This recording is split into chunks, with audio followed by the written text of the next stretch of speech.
You are listening to Something Rather Than Nothing. Creator and host, Ken Vellante.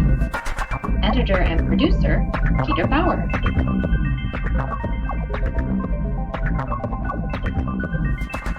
Vellante, want to thank you for joining Something Rather Than Nothing. A quick note about a couple upcoming episodes. Very excited to have Matt portray a musician based in Providence, Rhode Island, with his new album, 6 Syllables. And also coming up, really excited about this one, Blair Bathory of Fear House, creating horror content and a lot of cool, exciting short film. Blair Bathory of Fear House coming up soon. In this episode, chat with Mishka Shubaly and super conversation. Start off this episode where I congratulate Mishka on the day of recording on his 11th year of sobriety from alcohol. A great accomplishment, and I hope you enjoy the episode.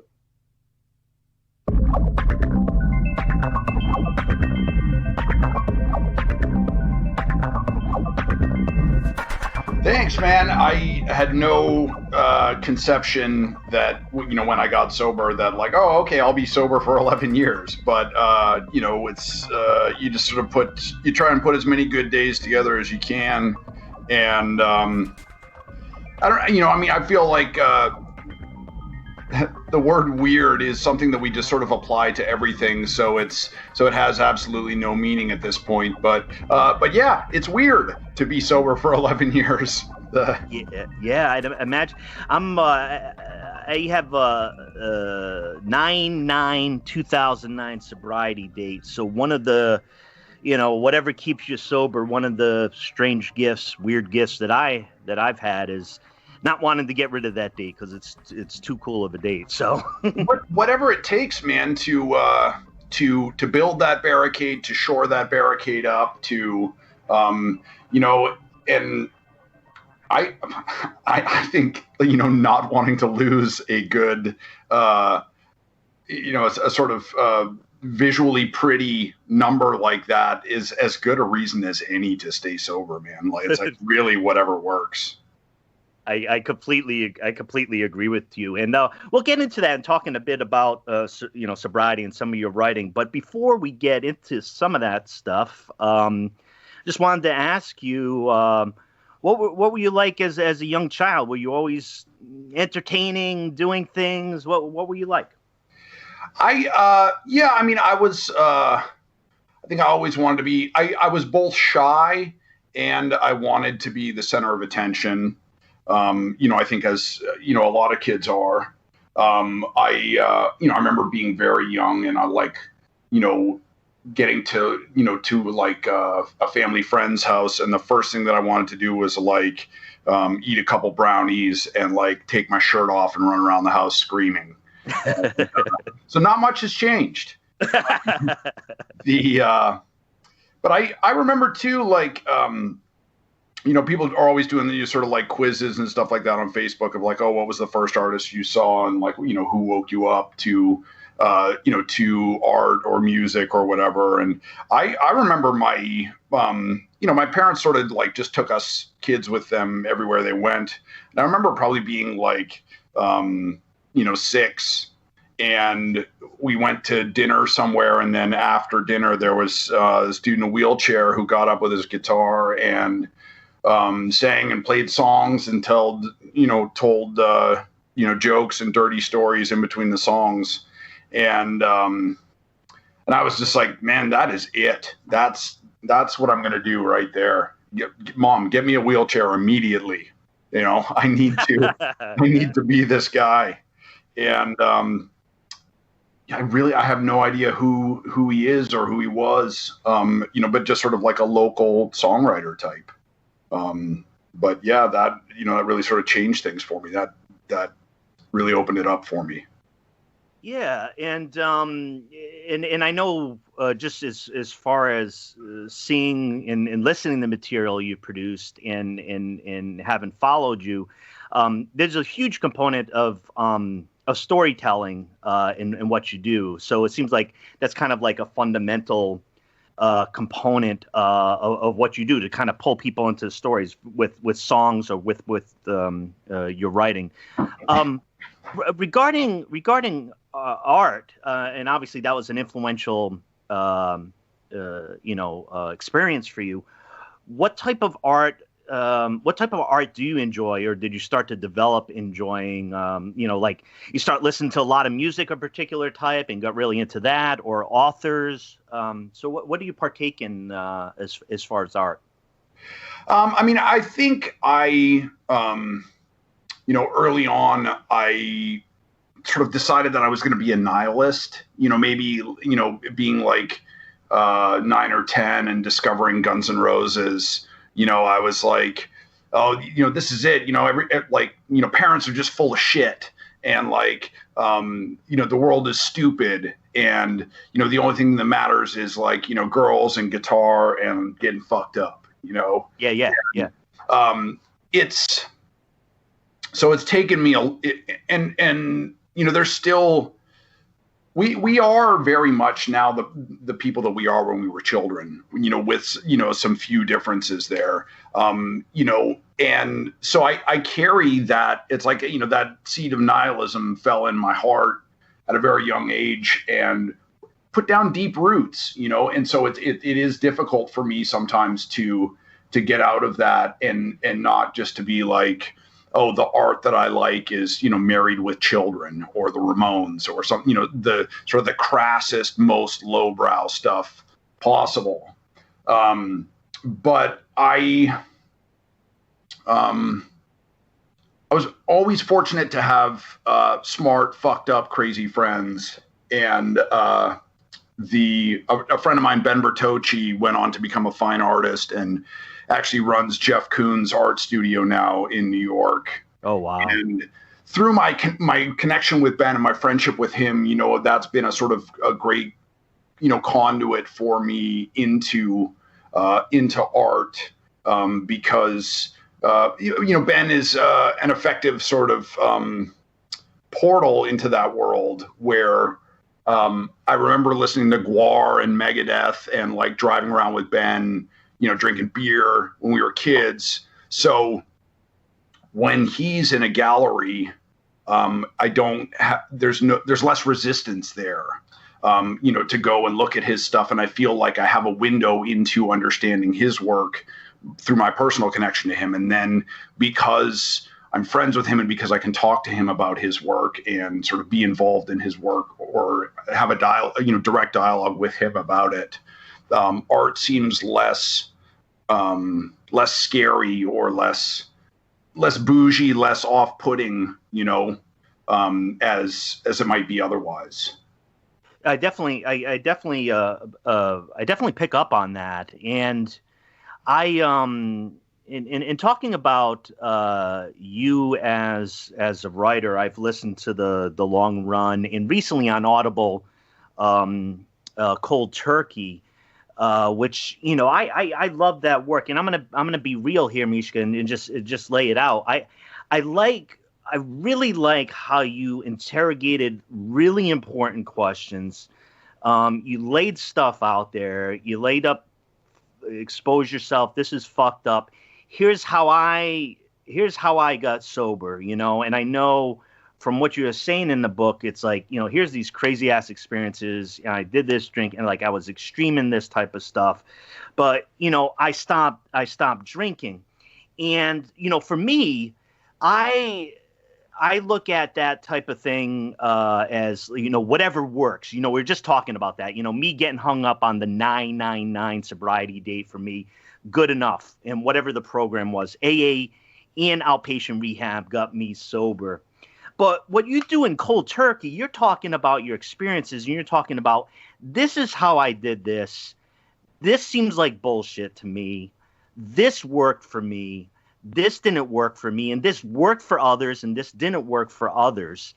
And it's a brave stance and definitely controversial, because we're talking about, a rehabilitation or a community where, say, for alcohol, AA is, the program. So what was your experience in laying out cold turkey and saying, hey, look, this is how I did it. These are some of the things that I put in place and, give it a shot. What was that like for you? Well, I mean, I should sort of back up before answering that question and, say that this isn't a project that I wanted to do. This is very much a project that I didn't want to do. And Audible approached me about it at a time when I was broke. And I was like, yeah, fuck it, I'll do it. I need the money. And thank God they did. Because once I got it, once I engaged the project and once I really got into it, I found that I had a lot to say about it. And that it was deeply meaningful to me, and that I cared a tremendous amount, so I perhaps went into the venture with bad or cynical reasons. But then once I was there, I was like, it's like you can make a decision out of bad faith, but then you can carry through that decision in good faith. And I committed to do this thing. I need to do the best damn job that I can. And I fucking hate self-help, and I hate charlatans and snake oil salesmen and pretenders who are like, oh yeah, sign up for, for my book and my DVD for $39.95. And then the recurring monthly charge for $9.95 for my seminar. And then you get the tote bag. It's like, fuck all that shit. It's like this profiteering, and it's like, I mean, it's one of the things we find that's so despicable right now with the coronavirus that, the price gouging, and we find it so repellent when individuals do that, but that's exactly what the pharmaceutical industry does. They find a need and then they exploit it as much as they can get away with, and so it was really important to me to provide the greatest amount of information that I could, to be 100% honest about my experience and what my level of authority is and isn't. And then to just try to give people value for their dollar, man, and that was, a big reason why I'm so grateful to Audible, for making the book free for this month. Because, I said point blank in the book, I don't want this to be the best business is repeat business. I don't want your repeat business. I want you to listen to this book. I want you to be able to use the tools that I lay out there for you. And then I want you to never need me again. There's no guarantee. Addiction is incredibly, it's like trying to clean up an oil stain in a puddle. It takes a lot of work. It's incredibly slippery. But I just tried really hard to tell people to download all the information that I had about addiction, about alcoholism, about getting sober on your own, about recovery. I did give a rigorous interrogation of AA and 12-step and that, that culture. I think that, the best way you can, I was thinking about this when I was running today, I need my body. I rely on my body. I'm 43, so I don't think I can honestly say that I love my body, but I count on it. I need my body to do shit for me. And because I need my body to do shit for me, I work it hard. I test its limits. Can I do 5 more push-ups? Can I do 2 more push-ups? Can I do 1 more? Can I, all right, I'm going to run to the stoplight. You have to push the limits so that, to keep it as fit as possible. And that's the same thing you need to do with democracy. It's the same thing you need to do with art, same thing you need to do with music, the same thing you need to do with recovery, right? You need to rigorously test the strength of the system, make sure that it's still working. And it needs to, it's like your computer, you have to install the updates. You have to upgrade it, Sure. And I feel like not to attack anyone who's had success in AA or any 12-step program, because if it works, man. And if AA has worked for you, then you don't need me at all. But I do think that there's not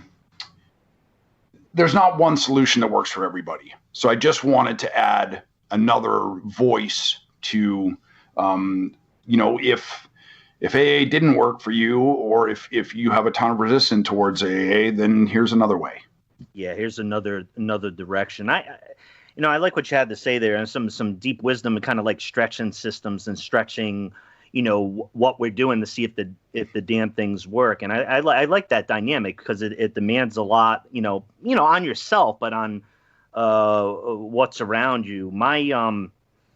And you mentioned running. My brother's a runner, and I've known a lot of runners in my life. Now, I haven't been a runner. I've been getting fitter and fitter the best I can. Long walks. I check with my brother for, kind of advice around diet and kind of keeping things up. But there's something about runners I really trust, and I really think that they have some deep intellectual insight, even though, you think about it, that they're just running. What's running done for you? I was thinking about this the other day too, and I don't know if this is in response to the question or if it's just an interesting. No, that's fine. Whatever. But I feel like running is like the opposite of sex, because when you're having sex, you're intently focused on the one thing, right? You're just totally in the moment, obsessed with that thing. When you're running, your body is occupied physically. So if you're somebody who's always obsessed with working and being efficient and being productive, like I am, then you can sort of pat yourself on the head and be, I'm being a good boy. I'm doing work. I'm doing a thing. But while you're running, your brain is free to wander.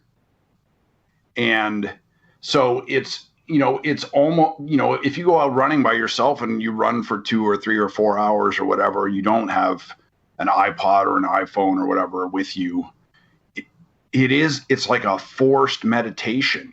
Can you imagine like just sitting there in a chair with no music, just sitting there with your eyes closed and just thinking for 3 hours? Like that would never happen, Right, and if I knew someone who did shit like that, I would be like, do I need to check in on you, man? Like, are you okay? But, so a lot of times, I running always, for me, it's paired with writing, because you write you get to a point where you're stuck. And then you're like, fuck, I can't go any further. I'm going to go for a run. But you're holding in your head the problem, she wants to walk through the green door, but I need to get her to walk through the pink door. But how do I get her to walk through the pink door? Right. And then, so if you go out for a 15-mile run with that in your head, then for the next 3 hours, that's the only thing you're going to think about. So you'll fucking figure it out, because you have to, you're turning it over and over in your head, and, similarly, with recovery, I will, I'll go running, running about something that I'm angry about, or that I'm grieving about, if I get into a fight with my sister, she's pissing me off, man, fuck her. She's fucking always like this, and then you go out for a run and then you're like, oh, well, I remember when 7th grade when, oh man, I was so horrible to her in 7th grade, and then, so you have an opportunity to spend sustained time with your emotions. But it's not like you're in a room doing therapy or something like that. So you don't have your hackles up. What you're doing is running. But there's the other thing that happens, which all the shit that happens with your brain. It's like, you go to sleep and you lay down and you rest, and that's your primary job. But your secondary job is dreaming, So it is like this, this waking dream,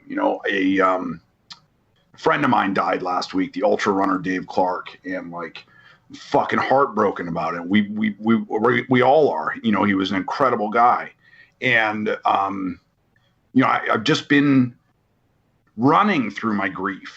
You know, just take sunglasses so people can't see that you're crying. You know, or go early enough or late enough. There's not a lot of people out on the street, and then just carry him with you and just sort through that. You know. Yeah, and I'm sorry for your loss, and I know, you know, I definitely understand, running through that. You have an idea and a kind of a meditation or an ability to think when you're running, and and during these times, I was wondering, Mishka, just about, you're obviously an intelligent guy. You think a lot. You run, you write. You're an entertainer. You create. What's it been like doing your creative stuff in a pandemic?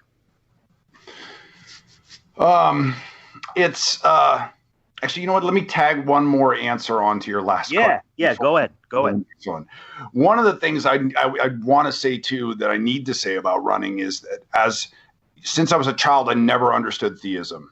You know, that I remember being like 6 and walking out onto the driveway, and I was wearing my little green running shorts, and, and I think I had my skateboard.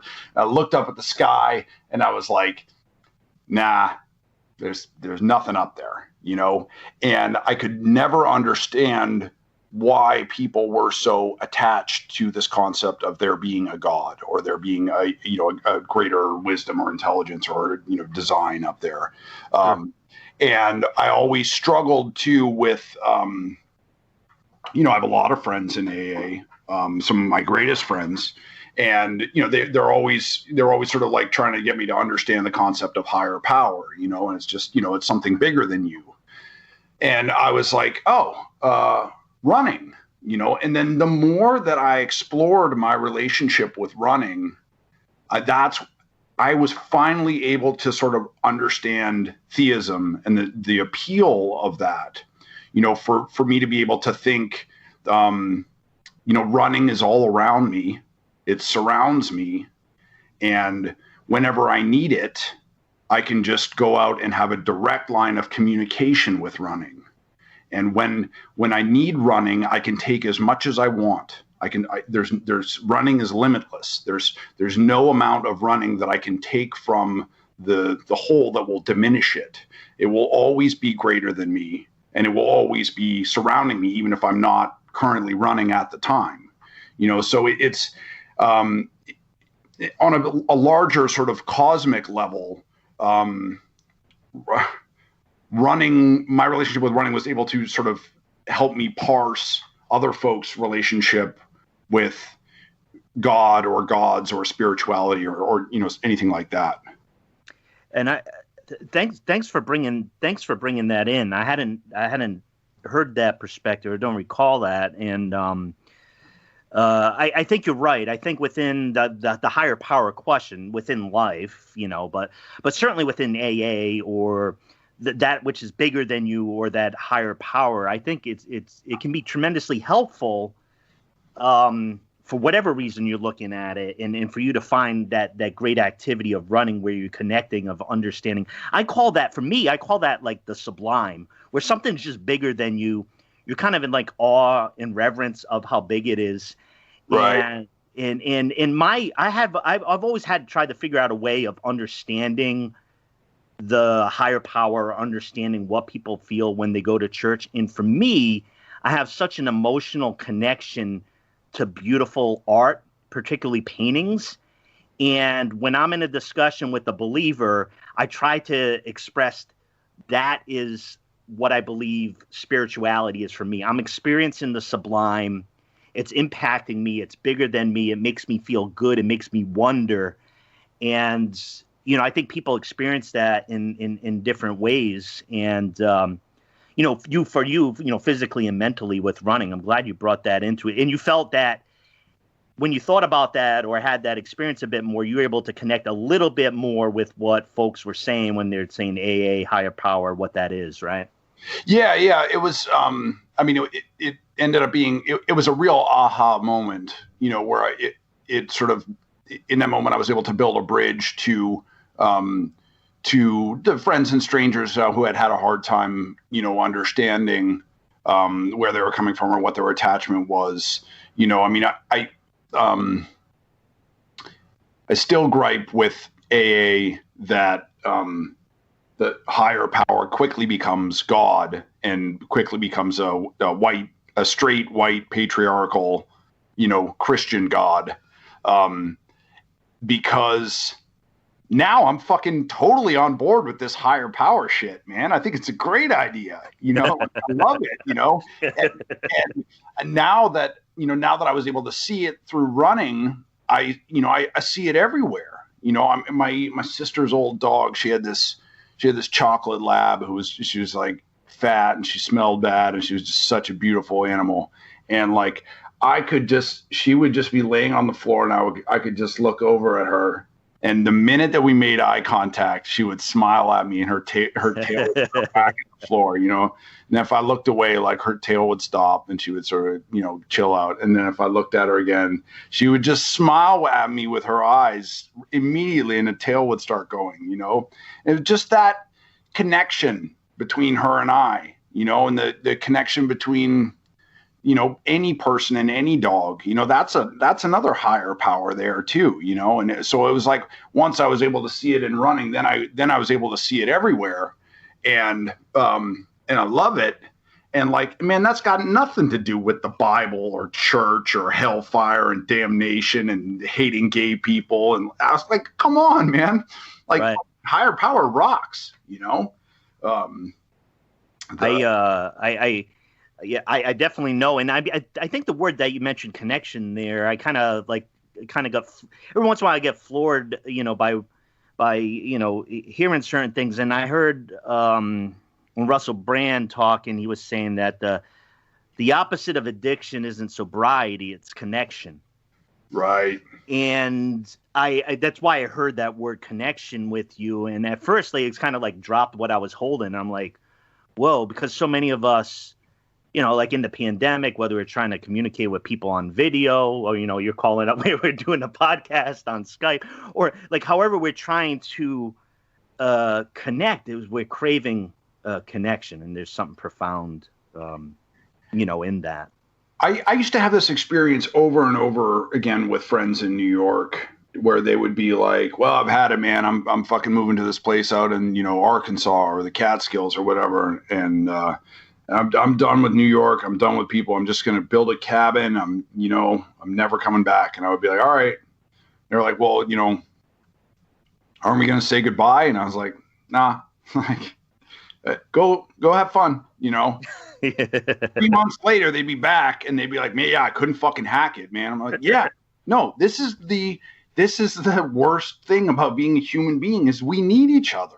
Yeah. And that's one of the things that's so terrifying and so horrifying with the pandemic is that we need people. We need each other, and not just the fucking pizza delivery guy. We need all the different sort of contact and connection that we have with all the different people that we see, during the course of our day. And also, we are the enemy. We are the disease. It's not the Russians, and it's not China, and it's not invaders from Mars. It's the invisible boogeyman is a viral agent that's carried by other human beings. So the very right. thing that we need the most, the thing that makes us human, is also the thing that could make us incredibly sick or cause us to lose our lives or carry. My greatest fear is, getting it and not getting particularly sick and then giving it to my mom and then it killing her. Right. Very, very, very real fears of the vulnerability. And I think, what you said is really important. Hadn't quite thought about it in that way, just in the sense that, yeah, there isn't an external, country or planet or, some supernatural aspect to it. It's something that human beings are, sharing with each other. We're chatting with Mishka Shubaly, and Mishka, I got a track here that I talked about. Wanted to introduce everybody, and they might already be familiar with your music. I love your music. I love the style. It's the I was trying to describe it to somebody, but I like it's kind of like a raw, existential storytelling. I really vibed with it. So what I wanted to do was to play a track, Destructible, and play that now. And then when we get back, we'll chat a little bit about the other iteration of yourself. How's that sound? Sounds great. All right. Farmer John, you've got a lovely daughter. Green apple conditioner, like blood in the water. Shipping fingernail polish, second year of college. What secrets does she keep inside her heart-shaped locket? Tea so sweet, it hurts your teeth. Farmer John, I'm in love with your daughter.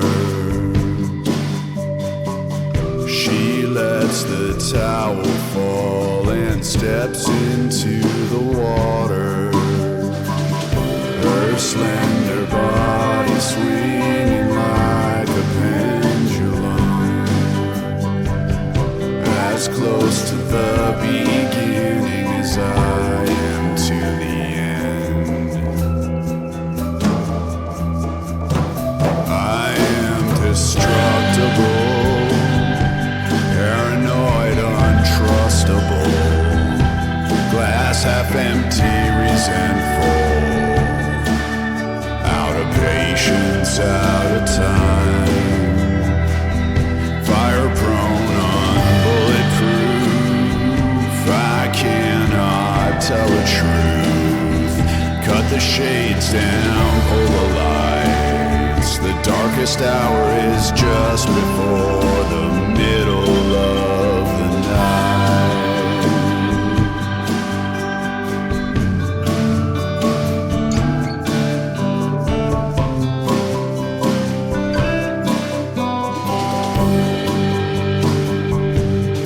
When the child bride jokes are getting tired, time's not on my side. It's not too late, it's never too late for you to change your mind. I am destructible, paranoid, untrustable, glass half empty, resentful, out of patience, out of time, fire prone, unbulletproof. I cannot tell the truth. Cut the shades down, pull the lights. The darkest hour is just before the middle of the night. Cut the shades down, pull the lights. The darkest hour is just before the middle of the night. Cut the shit now, kill the lights, my darling. Goodbye.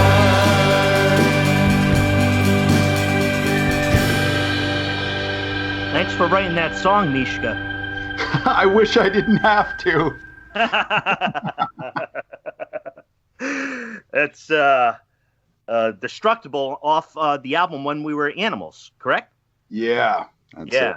Yeah. It's So funny because it accidentally lined up, perfectly with what we were talking about. So I sort of took an inversion of, indestructible, and just said Destructible, to talk about human weakness. Sure. And one of the things that I always say out of the gate to my writing students, is that they all come in there and, I just say, look around, like, no, seriously, look at the other people in the room here with you. We've all shit our pants. We've all pissed the bed. We all carry a terrible secret where, you know what I mean? And yeah, this is, and let's not try to gloss over this. This is what makes us human beings. This is what makes us who we are. To keep it secret, to keep it private, is to grant it power. And what we're here for is to understand, and it is by going into that stuff and is sharing. I guess it's sharing that weakness that we all have with each other is what makes us stronger. Yeah, and I really vibe with what you're saying there. Is that the most difficult damn thing to do, though? It is, but it gets easier. In 2001, I was shipwrecked, and in the process of making out of that misadventure alive, I drank my own urine, and my friends fucking love that story, right? So like, haha, pee drinker, Sure, and, sure. It does just, it tickles the child inside each one of us. Like, haha, you drank your pee. Sure. And for a long time, I felt like, weird about it and ashamed about it, obviously, but then, coming out with that story publicly and writing about it and publishing that story and telling that story. Now I'm like, fuck yeah, I did that. In a bad situation, I'm the guy you want in the foxhole with you because I will do what it takes to survive, and it's one of those things, it's like being an alcoholic, your first year of sobriety or 3 years or whatever, it's just such a weird, awkward, dirty word. I'm an alcoholic, Yeah. You just feel like such a piece of shit. And now I'm like, fuck yeah, I'm an alcoholic. Yeah. Even with that, I've managed to do this. And from being an alcoholic and from the time that I've spent fucking having to work long hours when I was hungover, or having to scramble to find a new job when I got fired from the last one, or, finding different ways to eat, to survive, to keep moving forward. I have a very particular skill set from that now. I'm like I was scared, and I am scared about this pandemic shit, but like, I shouldn't be, man, because I'm like half cockroach and half coyote. Like, I was born to, and born and then trained for the end times, to survive. And you got enough stories, Mishka, that I think you just dropped that in there, and it wasn't a metaphor that you were shipwrecked. You were shipwrecked. What the hell happened?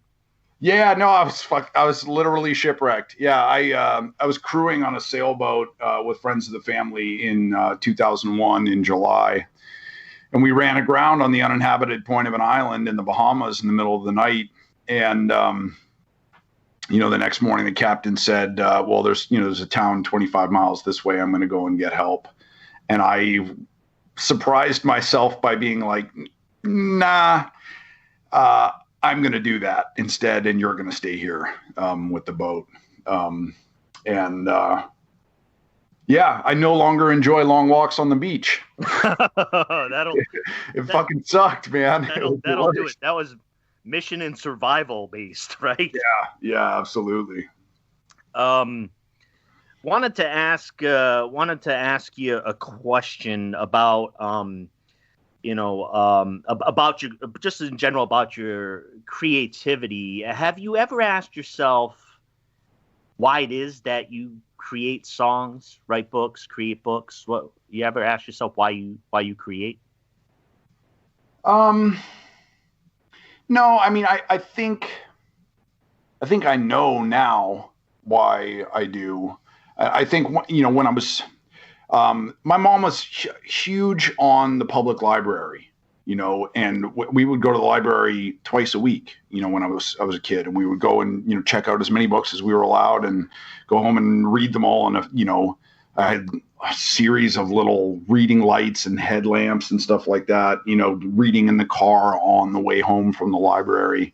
And, so I was like I understood narrative, and I was like telling stories, from a very young age. And so, initially I was, I just make stuff because something pops into my head, there's an idea or there's a punchline, and then you have to like work your way backwards and find out, what's the setup for that punchline or whatever. Last night I was like laying there on the couch, and the big thing on Twitter of like Karens, like these privileged white women who are want to talk to a manager, and Yeah, I've seen that. So, and I came up with Karen Abdul-Jabbar, and I was like, that's not anything yet, but one day I will write a setup. It's like Jeopardy. You work backwards from the answers. I was listening. I was listening to Dave Chappelle. He did a Netflix special, and he talked about his fishbowl. That he writes the punchlines in the fishbowl, and then he works backwards from the fishbowl that's in his living room. Now. One of the things I wanted to ask, and it's just is like what this was like. I had mentioned to you, speaking about comedy, and I know you've opened up for Doug Stanhope, who's just a fantastic, wild comedian and thinker. What did you do to open up for Doug Stanhope? He famously hates my jokes, hates my comedy, just wants me to be a trained pony and get up there and play my songs and then shut my mouth and get off stage, But you can't put the genie back in the bottle, Doug. Sorry, buddy. I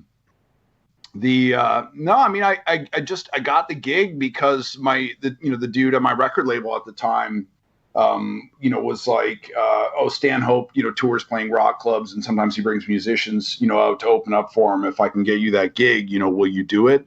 I was like, yeah, of course I'll do it, but like, it's never going to happen. How would that ever happen? It's not going to happen. And then he fucking stalked Stanhope until Stanhope was finally like, okay, like he had gotten Doug's phone number somehow, and he had Doug on the phone, and Doug was like, okay, I'm here. I have the CD in front of me right now. As soon as I hang up the phone with you, I'm going to listen to the CD, and then you're never going to call me ever again. and my friend was like, okay, I get it. That's fine.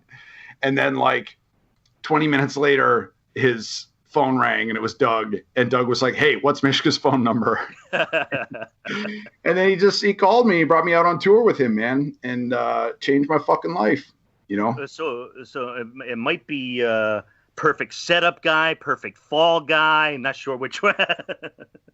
Yeah, I definitely felt like I was, his whipping boy at times there out on the road. But, I think it came from a very genuine place, for him, that like when we experience something, it's like, oh man, you got to try this, or you got to hear this band, or you got to see this movie, or you got to read this book, or you got to see this painting, or, we take so much of our enjoyment in this world by proxy, I remember doing a tour with a couple of bandmates who hadn't driven through the country an endless number of times, and driving through New Mexico, they were like, what the fuck is this place? And I was like, oh yeah, New Mexico is so weird, man. I fucking love this place, but had I been driving through by myself, I wouldn't have remembered that New Mexico was cool. Sure. And you played you played music, right? I mean, you played your songs, and did you try to tell a couple jokes or? Well, that's the thing is like when I was first doing stuff with Stanhope, I was mostly just playing the songs, and then I'd have a little one-liner or something like that in between the songs, for going from one to the next. And but then getting Stanhope's blessing, he's such a cult figure, and he cut such a large shadow on underground comedy that then then he was like playing my music on his podcast, and that won me a whole new crowd and a much larger crowd. And then those people would invite me to come and perform on their comedy shows. And then, I was performing with a bunch of sort of like open micers. And I remember like seeing them and hearing their jokes and thinking like, man, I'm funnier than this, and for the longest part, it was just nonfiction. It was just funny or embarrassing stories from my life.